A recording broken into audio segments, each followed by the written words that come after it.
Taong 2006, habang tahimik ang isang bahagi ng San Fabian, Pangasinan, sa Metro Manila, sunod-sunod na tawag ang minomonitor ng pulis. Mga usapan na hindi direkta ang tinutukoy, puro code, pero iisa ang hinala ng mga pulis. May planong pagpatay, pinag-isipan at pinaghandaan ng dalawang magpartner, at may target na malinaw. Dalawang lalaki ang nasa listahan, dating tauhan sa isang warehouse sa probinsya na unti-unting nauugnay sa isang mas malaking operasyon. At ang pangalan ng dalawa, Ernesto Villanueva at Joel Bautista. Parehong may alam sa nangyayaring operasyon. Parehong handang magsalita. Para sa dalawang magpartner na iligal pala ang ginagawa. Ganito kasi ang nangyari mga kaibigan. Si Grace Cabalo ay tubong, Pampanga. Nasa edad 17 noong nag-asawa. O sabihin na nating dati nitong asawa yon ay si Daniel Cabalo. Itong si Daniel Cabalo ay isang tricycle driver sa hapon, pero factory worker naman sa umaga sa paggawa ng fresh Mickey sa kanilang lugar sa Pampanga. Alam na yung pansit na ginagawang mami o ibinibenta sa mamihan, ganoon ang factory na pinapasukan niya, pero half day ang pasok doon o ang paggawa, kaya pagsapit ng tanghali, mga alauna, ay namamasada na lang ng tricycle si Daniel para nga naman hindi mabitin ang gastusin ng pamilya niya. May anak na kasi sila noon na isa ni Grace, pero nagagatas pa lamang, kaya kung susumahin ay responsable namang ama itong si Daniel. Samantalang si Grace naman noon ay nasa bahay lang na nag-aalaga ng kanilang anak. Sabi ng mga magulang ni Grace na lumaki itong wala namang eksaktong pangarap sa buhay. Ni hindi nga ito nagtapos ng high school kasi tamad daw itong mag-aral at ang gusto lang daw niya ay maging espesyal sa paningin ng iba. Siyempre, literal na ugali naman ng mga babae iyon. Hanggang sa nakilala niya nga si Daniel na mas matanda ng 5 taon naman sa kanya. Sa mga unang taon ng kanilang pagsasama, naging maayos naman ang lahat. Dahil di naman sila mayaman, ay pilit naman kumakayod si Daniel para hindi magutom o magkulang ito sa pamilyang sinimulan niya. Ang kaso nga lang, habang tumataas ang edad ni Grace, ay mas lalo na itong naghahanap ng luho o mga material na bagay, alahas, gamit, at mas mabilis sana na pag-angat sa buhay. Pero di iyon kayang ibigay lahat ni Daniel hanggang sa dumating ang punto na gusto na niyang magtrabaho. Daniel, magtatrabaho na ako. Kulang na ang gastusin natin dito sa bahay. Salita minsan ni Grace sa asawa niya. O ba't mo naman nasabi yan? Hindi ko naman kayo ginugutom ng anak natin ah. Tugon naman ni Daniel. Oo, di mo nga kami ginugutom. Pero halos wala naman nang natitira para sa akin sa inaabot mong pera. Pambayad ng kuryente, tubig. Tapos, yung gastusin natin sa pagkain pa lang ang laki na. Hindi man lang ako makabili ng kahit bagong damit ko. Laging sakto ang pera natin. Reklamo ni Grace ng pananalita. Hayaan mo, gagawa ako ng paraan. Sabi naman ni Daniel. Kung gagawa ka ng paraan, mas mabuti na lang siguro. Kung tulungan mo na lang ako mag-abroad, kahit DH lang. Sabi naman ni Grace. Matagal na pinag-isipan pa ni Daniel kung papayagan nitong mag-abroad ang asawa, pero dahil sa kakulitan nito, ay napapayag niya si Daniel. Sa madaling sabi, binigyan nito si Grace ng panggastos para sa paglalakad ng mga papeles nito papuntang araw ng abroad. Pero lingid sa kaalaman ni Daniel ay niloloko siya ng kanyang asawa dahil may ibang plano pala si Grace. Kasi ay ganito, nakausap na pala ni Grace ang nanay naman nitong konsintidor. Ang nanay ni Grace ng mga panahong ito ay nagtatrabaho sa Metro Manila sa isang warehouse na pagmamay-ari naman ng isang Chinese national. At dito nalalabas ang pangalang Liang Chen, ang pinakaboss ng nanay ni Grace. Ipinapakita naman ni Grace noon na kunwari ay naglalakad nga ito ng mga papeles papuntang abroad kay Daniel o sa asawa nito. Si Daniel naman ay tiwalang-tiwala sa asawa niya na desidido ngang mag-abroad si Grace. Kaya ultimo pamasahe ay ibinibigay niya lahat pati kailangan ni Grace na pocket money at kung ano-ano pa. Pero ito ang malupit mga kaibigan. Dahil hindi naman pala pumupunta si Grace sa Maynila, kada aalis ito sa kanilang bahay ni Daniel Bagkus ay uuwi ito sa kanila sa ibang bayan sa Pampanga, sa ina nito. At nandoon lang siya na nakatambay at ginagastos ang perang binibigay ni Daniel. Dahil ang plano pala ng mag-ina ay palalabasin nilang nakapag-abroad nga sa Taiwan si Grace. Pero ang mangyayari ay magtatrabaho lang si Grace sa Metro Manila kasama ang ina niya kasi ipapasok na pala siya sa trabaho doon. Pero hindi iyon ang main goal ng ina ni Grace dahil balak ireto ng nanay ni Grace ang anak niya sa Chinese National dahil marami daw iyong pera. Sabi pa raw ng ina ni Grace noon sa mga nakakaalam nilang kapitbahay, "Bata ka pa naman anak at saka maganda ka. Wala kang kinabukasan kay Daniel habang buhay kang maghihirap sa kanya. Hayaan mo muna ang anak mo sa kanya. Pag nakahanap ka na ng mas mayamang lalaki, mas magiging maganda ang buhay niyo ng anak mo at pwede na ring kunin ang apo ko kay Daniel." Habang sinasabi iyon ng ina ni Grace sa kanya, ay ngingiti-ngiti lang ito na parang gusto rin niyang maghanap ng lalaki na magbibigay sa kanya ng mas magandang buhay kahit pa maging kabit na lang siya. Kasi nga, wala naman daw mawawala sa kanya. Kaya dumating nga ang araw na kunwari ay mag-a-abroad na si Grace. "Grace, pahahatid ka pa ba ng airport?" Sabi pa noon ni Daniel na tiwalang-tiwala at paniwalang-paniwala na mag-a-abroad nga si Grace. "Si mama na lang ang sasama sa akin. Baka mapagod pa sa biyahe ang anak natin. Alagaan mo na lang siya," sabi ni Grace. Umuo na lang si Daniel na ginagawa ng ang tanga ni Grace at ng biyenan nito. Umalis si Grace na mukhang parang mag-a-abroad nga. Sinundo siya ng kanyang ina sa bahay nila ni Daniel. Napakatamis pa nga ng ngiti ng ina ni Grace noong papaalis na sila. Parang ngiting demonyo ang gaga. Dahil iyon na pala ang umpisa ng pagkawala ni Grace sa buhay ng dati niyang asawa. Dahil tuluyan na nga itong pumunta sa Maynila para magpakangkang sa iba o sa isang Chinese national. At bakit ganoon ka-confident naman si Grace na pumunta doon? Kasi dati pa pala na may gusto na ang i-check sa kanya na si Liang Chen noong pinapasyal siya ng kanyang ina sa Maynila sa pinagtatrabahuhan nito. Ibig sabihin mga kaibigan na planado na ang lahat. Papatulan na agad ni Grace ang Chinese na amo ng kanyang ina pagdating nila doon. Kumbaga benta kaluluwa at ligaya agad para mapagkapirahan ang Chinese. Pero para maging perpekto ang panluloko at tuluyan ng maiwan si Daniel ay ganito. Hindi siya tatawag ng direkta sa asawa niya. Alam niyang delikado iyon. Kapag lokal ang tawag, madaling masundan. Kaya ang gagawin niya, dadaan siya sa ibang linya. Kinuha niya ang isang calling card na matagal na niyang itinago. Alam niya kung paano ito gamitin. Natutunan niya iyon sa mga kakilala niyang dating nasa abroad. Hindi dapat ako ang tatawag direkta. Bulong niya sa sarili. Kailangan, system ang tatawag para sa akin. Lumabas siya ng bahay at dumiretso sa isang maliit na tindahan na may lumang landline. Doon, walang makakapag-ugnay sa kanya. Tahimik, walang istorbo. Pinindot niya ang access number ng calling card. Ilang segundo, may sumagot na automated na boses. Dahan-dahan niyang inilagay ang PIN. Pagkatapos noon, inilagay niya ang numero ng asawa niya. Nag-antay siya sa kabilang dulo. Sa bahay ng asawa niya, tumunog ang cellphone ng asawa niya na noon ay di keypad pa. Di alam ni Daniel na routing number ang gamit ni Grace. Kaya kahit nasa Pilipinas lang, si Grace ay parang nasa ibang bansa siya. Dahil ang nagpakita sa CP ni Daniel ay routing number ng Taiwan. May international code. Mukhang legit talaga na galing Taiwan. Napakagatlabi si Grace habang hawak ang receiver. Kahit alam niyang nandito lang siya sa Pilipinas para sa makakakita ng tawag, nasa ibang bansa siya. Ganito lang, mahina niyang sabi. Isang tawag lang at maniniwala na siya. Sabi niya, ilang beses lang ginawa ni Grace iyon.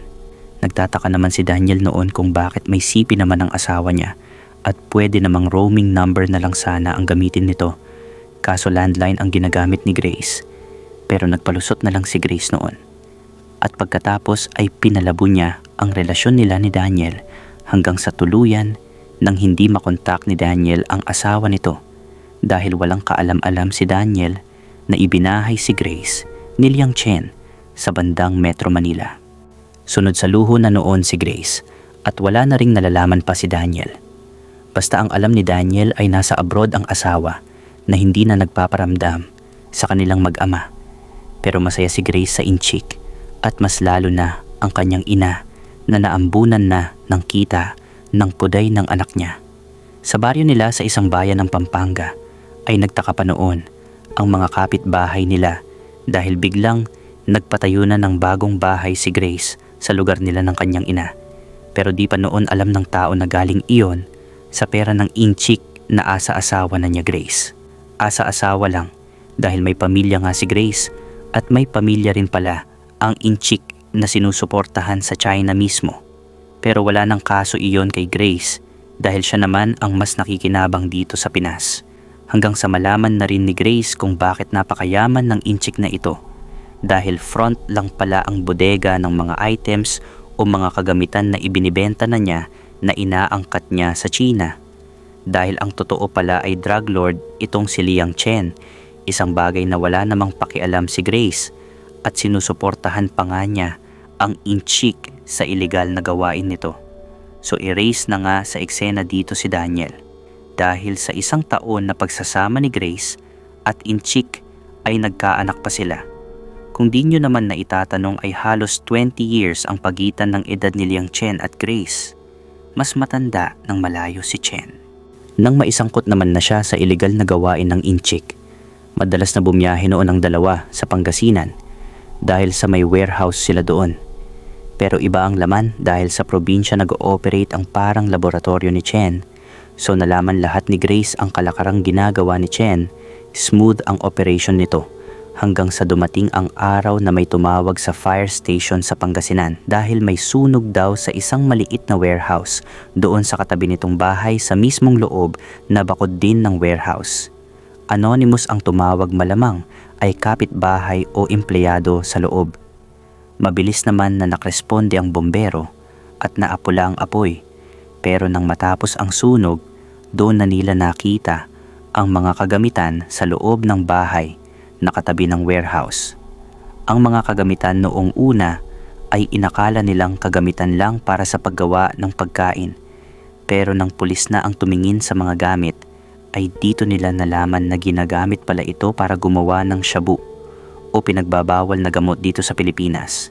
Kaya dito na inimbestigahan kung sino ang nagmamay-ari ng property na iyon. Dito lumabas ang pangalang Grace at Liang Chen. Hindi agad nag-raid ang mga pulis matapos nilang matuklasan ang totoong laman ng lugar. Sa halip, doon palang nagsimula ang mas mabigat na bahagi ng investigasyon. Tahimik nilang isinara ang paligid, inisa-isa ang mga kagamitan, kinunan ng litrato, at inimbentaryo ang bawat bagay na narecover mula sa loob ng bahay na katabi ng warehouse.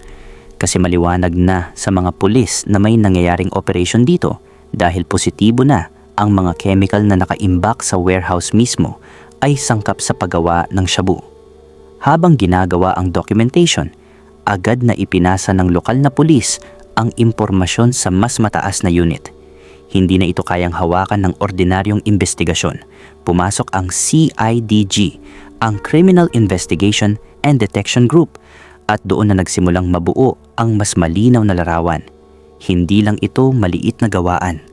May sistema sila, mayroon ding pondo, at may taong nagmamando sa itaas. At unti-unting bumalik ang pangalan na matagal nang lumulutang sa radar, Grace Cabalo. Hindi naman siya agad hinuli. Sa halip ay binantayan siya. Tahimik lang at walang media. Sinimulan ng CIDG ang surveillance. Inalam kung saan siya nakatira, sino ang kasama niya, at kung paano umiikot ang araw niya. Doon nila nakita ang galaw, ang pagpunta niya sa iba't ibang lugar, ang pakikipagkita sa mga taong hindi basta-basta, at ang madalas na biyahe niya papuntang Pangasinan. Hindi lang siya basta kasama, kundi kasali na siya. Pero sa mga panahong ito ay wala pa ring kaalam-alam si Daniel Cabalo sa kung ano na ang nangyayari sa asawa niya. Ang sabi niya, nawalan na rin siya ng pag-asa noon na malaman pa kung nasaan ang asawa nito. Kaya parang nag-move on na rin lang siya sa kanilang buhay ng kanilang anak na noon ay nasa kanya naman. Habang si Grace ay nasa malaking kapahamakan na, tinrace ang mga komunikasyon, mga tawag mga numero, mga koneksyon. Doon na nagdugtong-dugtong ang lahat. Mula sa nasunog na warehouse, papunta sa mga kilos ni Grace, hanggang sa pangalan ni Liang Chen, at pati ang nakaraan ni Grace Cabalo ay nakalkal ng mga pulis dahil nalaman din nila na may pamilya rin pala itong iniwan sa Pampanga. Kaya nagulat na lang si Daniel isang araw nang may dumating na mga pulis na nakasibilyan sa kanilang bahay sa Pampanga. Nagpakilala ang mga pulis kay Daniel at sa kanilang naging usapan ay nanlumo siya dahil sangkot na pala ang asawa nito sa droga at hindi sa paggamit kundi sa paggawa. Halos mangilid ang luha noon ni Daniel sa mga nalaman niya at hindi niya akalain na niloko pala siya ni Grace noong una pa lamang at tuluyan na silang kinalimutan ng kanilang anak dahil sa pera at ang masaklap na sa Pilipinas lang pala si Grace na hindi nagpapakita sa kanila. Pero hindi lang si Grace ang minomonitor. Tahimik ding tinutukan ng CIDG ang galaw ni Liang Chen, hindi lantaran. Sa halip, pinasok nila ang paligid nito, mga tauhan, galaw ng kargamento at mga transaksyon. Doon nila nakita kung gaano kalawak ang saklaw ng operasyon nito at doon na tuluyang lumitaw ang totoo. Hindi lang basta mayaman ang lalaki, drug lord siya. At si Grace, hindi na lang babae sa tabi niya o kabit niya. Katuwang na siya sa operasyon. Habang lumalalim ang case build-up, mas dumadami ang ebidensya. May mga taong nahuli sa mas maliliit na operasyon na kalaunan ay nagsalita. May mga dokumentong na-recover. Hinintay nila ang tamang pagkakataon. Kumpleto ang ebidensya. Kumpleto ang pangalan. Kumpleto ang koneksyon. At nang dumating ang araw na iyon, sabay-sabay kumilos ang mga awtoridad. May mga search warrant na inilabas. May mga team na nakaantabay. At sa isang koordinadong operasyon, pinasok ang mga lugar na matagal nang minomonitor. Isa doon ang bahay kung saan nakatira si Grace. Sa loob ng bahay, na-recover ang mga bagay na tuluyang nagpatibay sa kaso. Mga dokumento, komunikasyon, at mga ebidensyang direktang nag-uugnay sa kanya sa operasyon. Pagkatapos, madala si Grace sa kustodiya. Hindi agad nagsalita si Grace. Tahimik siya sa unang mga oras ng interogasyon at pilit niyang itinatanggi ang direktang partisipasyon. Pero hindi na iyon sapat dahil habang siya ay nakakulong, tuloy ang kilos ng mga investigador. At sa mga tawag na parang code lang, nalaman ng mga pulis na si Grace Cabalo mismo ang nag-utos upang patayin sana sina Ernesto Villanueva at Joel Bautista, ang dalawang dating tauhan na handa ng magsalita o parang star witness ng kapulisan. Parang naging masamang tao na si Grace noong nakatikim ito ng pera dahil mantakin mo, mula sa simpleng pamilya niya sa Pampanga na iniwan ay naging mastermind na rin siya sa planong pagpatay. Kaya naman isa sa mga nahuling tauhan ang nagbigay ng kritikal na detalye kung paano inatasan ng mga gunman na targetin ang dalawa at kung saan sana isasagawa ang ambush. Pero nagkaroon ng aberya sa plano kaya hindi natuloy ng maayos ang pagpatay at doon nagsimulang mabutas ang buong operasyon. Mula sa sablay na iyon, nagtuloy-tuloy na ang pagbagsak ng grupo dahil may mga nakaligtas at may mga taong nagsalita. Kasabay nito, tinukoy rin kung saan huling nakita si Liang Chen at kung paano ito tumatakas kapag may problema sa operasyon. Pero isang gabi, may natanggap na impormasyon ang mga pulis. May isang sasakyan na konektado sa grupo ang papasok sa isang safe house sa labas ng lungsod. Hindi agad sila kumilos, hinayaan muna nilang makapasok dahil kumpirmasyon ang kailangan. Pagkalipas ng ilang oras, doon na nila nakita ang target, si Liang Chen. Hindi nakaporma si Chen, hindi siya nakatakas. Kasabay ng pagkakaaresto sa kanya na recover sa loob ng safe house ang mas matibay na ebidensya, mga record ng transaksyon, listahan ng distribusyon, at mga materyales na direktang nag-uugnay sa kanya sa operasyon ng droga at sa planong pagpatay. Kaya sa korte, isa-isa nang inilatag ang ebidensya. Mula sa sunog na warehouse, sa mga na-recover na kagamitan, hanggang sa mga komunikasyon, testimonya ng mga nahuling tauhan, at ang malinaw na plano ng pagpatay kina Ernesto at Joel. Dumating ang araw ng hatol. Tahimik ang loob ng korte habang binabasa ang desisyon. Walang paligoy-ligoy. Guilty sa mga kasong may kinalaman sa ilegal na droga at kriminal na operasyon, pati sa conspiracy sa planong pagpatay. Si Liang Chen, ang lalaking nasa likod ng lahat, tuluyan nang nawalan ng kontrol sa imperyong itinayo niya at nakulong. Si Grace, na minsang nangarap lang ng marangyang buhay, ay natapos sa loob ng selda kasama ang bigat ng desisyong pinili niya at ang panlulokong ginawa niya sa pamilya niya.